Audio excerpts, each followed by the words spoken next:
Hello, and welcome back to episode 2 of Jayme's Journal. I'm Jayme, and on the last episode, we talked about things like Facebook groups that I joined since I started writing last year, like beta readers and critique partners, and the hashtag PitMad group, where I was actually discovered after learning the technique on how to pitch myself on Twitter. We also talked about NaNoWriMo, which is coming up. That's National Novel Writing Month. And if you haven't taken part in that before and you are thinking about writing a novel, I really would suggest doing that because it's a whole website that's devoted just to that, to helping you learn how to set goals and encouraging you to actually do some writing every single day because they reward you. And if you're like me, you like to be rewarded, even if it's just a little online medallion saying, hey, I wrote 3 days in a row, yay me, right? So if you haven't done that, I would suggest signing up for NaNoWriMo, and you can find that online. In this episode, though, I am going to be talking about Kim Harrison's American Demon, and it's book number 14 in her Hallows series. So I was thinking a lot recently about this whole concept of urban fantasy, and I decided I should probably actually give you some idea of what urban fantasy is, because most people that I tell that I write urban fantasy, they look at me and they're like, you write what? And they have no idea what that means. So urban fantasy is actually a subgenre of fantasy. And the whole concept behind it is that it's this paranormal element that's sort of brought into the world as we know it. So you will typically see cities and countries and places that you are familiar with, but that have that supernatural element added to them. So, for example, in this series, the Hallows series by Kim Harrison, she has her character set in Cincinnati. And her rules for her series, which are different for every series, by the way, her rules are that the human world is aware of supernaturals. But in an urban fantasy like Twilight, which everybody knows Twilight, that's an urban fantasy as well. But in that series, they actually have no idea about the supernatural element, right? So humans go about their daily lives. They don't know that vampires and werewolves exist because they don't really have that awareness of magic. So depending on the series you're reading, each one is going to have its own rules and regulations for how things work. And that's one of the reasons that I really like Kim Harrison, is that she's very clear from the beginning about the rules of her world. And that's really hard for some writers. I mean, myself included. I really found it hard to set my boundaries and say, okay, this is how this works, and they can't do this, they can do this, this is where the magic comes from. And if you don't do that and you're not clear on your rules in your magic world, you really tend to start stepping all over yourself, and it becomes really gray when it comes to that type of thing, because then not only is your reader not sure of how the magic works, but you as the writer are not sure of how the magic works. So you end up breaking your own rules, and that's frustrating not only when you're writing it, but for the reader. And believe me, readers, we notice this stuff, right? So in Kim Harrison's Hallows series, it starts with Dead Witch Walking, that's book 1.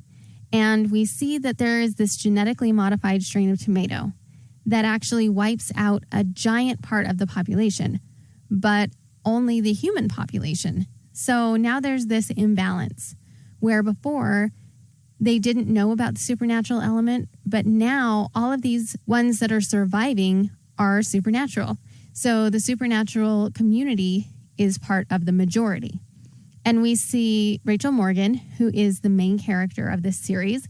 She works for the magical law enforcement agency, but is deciding that it's time to venture out on her own. She's had a lot of trouble and she's just kind of fed up with it. So she's ready to do her own thing. And she starts her own agency with her friend Ivy, who is actually a vampire, and her partner Jenks, who is a pixie. And the whole premise of the first book is to take down the big bad guy, Trent Callamack, right? Because there's usually the big bad guy that you're trying to take down, who we actually find out is a fairy. And the cool thing, too, about Kim Harrison's series is that she has this really huge supernatural presence. You know, most books, they have one or two elements and they really focus on that. But Kim Harrison really brings in a lot more of the supernatural community. So you have Rachel, who is a witch-born demon, and Ivy, who is a vampire. Jenks is a pixie. Trent is a fairy. And you also see things like trolls and witches, obviously demons. You have gargoyles. So she really has this whole huge community of supernatural beings, and you don't usually get that. And I think for some people that was really overwhelming, and she got some bad reviews in the beginning just because people didn't like, I think, all the craziness of the whole world. But I really enjoyed that. That actually made me want to read more because you don't get to see some of those side characters in a lot of other places. So are there plot holes in that beginning part? Of course, yes. But it has enough action, I felt like, and character chemistry that it actually made me want to keep going and wanting to read that next book. So, you know, I mean, hello, there's 14 books in this series. So that really says something. Plus, her character development, her world building, and again, her rules of the system, they're all there. And I mean, honestly, Rachel was not my favorite character in the beginning, but I really kind of grew to love her and started rooting for her. And that's what you want in a good character when you're a writer. You want the reader to come in and feel like, okay, this character has some issues, right? But then you want to see the character grow and become something different and something better. And you don't just see that with Rachel. You really start to see that with Jenks and with Ivy and even with Trent, who starts out as the bad guy, right?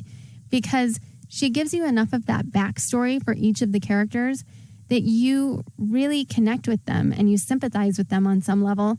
And it's not info dumping. Because you know you have those books sometimes where it's just a ton of background all at one time. That's info dumping. And you don't want that. You really want to break that up and spread that throughout your novel so you've got a good balance of what's going on in the past versus what's going on in the present, and you're seeing that growth. So anyway, if you haven't read that series, I hope I've convinced you to. And if I did, then stop this right here because there are spoilers, and go right now, read every word, and then come back and listen. I'll wait. Figuratively, of course. So now I want to talk about the most recent book in the series, American Demon. So this book has Rachel trying to figure out her new normal. Because in the last book, she had to literally kind of break things to make everything new again. And yet, of course, there's somehow things that are still broken, or there wouldn't be another book, right? The thing I really enjoyed about this book, though, was the addition of even more new characters. Like, we have a brand spanking new demon, and we haven't seen a new demon before. And we have zombies, which who doesn't love a zombie, right? And that's something that I typically don't see from this genre, so I felt like that was really cool. So now Rachel is, of course, trying to fix things, and she finds herself being manipulated in order to off someone else in the book. And even though we end up with a satisfying ending, Kim Harrison leaves it open just enough and unfinished enough that there's the potential for another book. And I was actually kind of happy to see that we don't see Rachel have that happily ever after ending. We get to see her be even more broken, because when you have a character and you are taking them through this journey, you don't always want to have that happily ever after, right? Because you want to see that they have the potential for more growth. You want to see what else your author can put them through and how they're going to deal with that situation and still come out on the other side. And if you're a good writer, which Kim Harrison is a fantastic writer, because she doesn't make it boring. It doesn't seem like the same thing over and over and over again, even though there are some themes that run through the entire series. So I am so freaking excited about it overall, because there is the possibility for another book. So why wouldn't I be excited? I mean, I search for series because I want that connection. I crave that connection with the characters that's going to carry me into the next book, because I feel like I know them, right? I have been with them through this journey. I've experienced this thing with them. And that's one reason why, personally, I write urban fantasy, I think, because it's got this whole possibility for opening up and seeing other offshoots of things and interconnectedness for other characters' journeys to be tied and intertwined through this one overarching theme. And it's the reason why I write in first-person point of view. Because personally, I want to experience that story as the character. I really feel like there's something to be said about having limited information, right? Because in first-person point of view, you only know what the character knows. You don't know what other characters are thinking. You don't know what other characters are doing. You don't have that outside knowledge where if you're writing in third person or you're reading in third person, you get that outside perspective from the narrator view a lot of the time. Or you get the head hopping, which I enjoy, but not always, because sometimes I want to be surprised, you know? I want to not know everything there is to know and everything that everybody else is thinking. So, overall, I would give this book 4 out of 5 stars. Only because I had to go back and reread the last book to remember what had happened, because it's been a little bit of a stretch between book 13 and book 14. But for the series, I would definitely give this a 5 out of 5. So if you haven't read it, it's worth your time. And, I mean, it's 14 books long. So, yeah, that really kind of floats my boat. So that's it. That's my review. I hope you liked it. Next week, I am going to be talking about Megan Sienna Deutsch because honestly, that lady writes like a mad woman. She always has a new book coming out. I am so impressed at the speed with which she writes and develops a world and develops characters.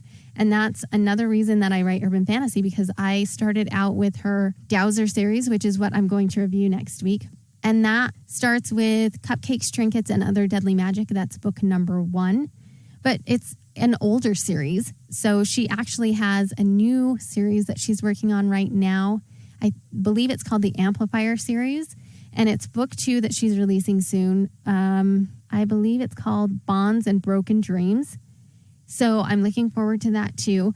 But again, her series, they all intertwine. You will see characters from one series in another series. And you get to see that main character from one series in a different perspective because you're seeing them from another person's point of view. And so while you get to know the character as the character and you really sort of connect with them and you identify with them and you kind of grow to love them, then you get to see their flaws from another perspective. And then you go, oh, maybe I don't like that. I thought I did when I was the character, but maybe I don't like that from an outsider perspective. It really makes you think, and it makes you think about how you want to frame your characters for other people to read and how those characters reflect on the outside. So I will be talking about that, and hopefully I can convince you to love that one as much as I do too. So that's my first review episode. If you liked it, please subscribe. You can find me almost everywhere that you can listen to a podcast, including Spotify, Apple Podcasts, Buzzsprout, Stitcher, and of course on my website, authorjaymephelps.com, where you can sign up to get my newsletter, read my blog, and find out about future podcast episodes and possible giveaways that I'll be doing once my own book gets closer to its publication date. If you want to know more about anything I talk about or suggest a book for me to review, you can always reach out to me through my website, on Facebook at Jayme Phelps Author, on Twitter at Jayme Phelps Author, on Instagram, Jayme.Phelps_author, and I do message back. I can't wait to talk to you again on the next episode of Jayme's Journal.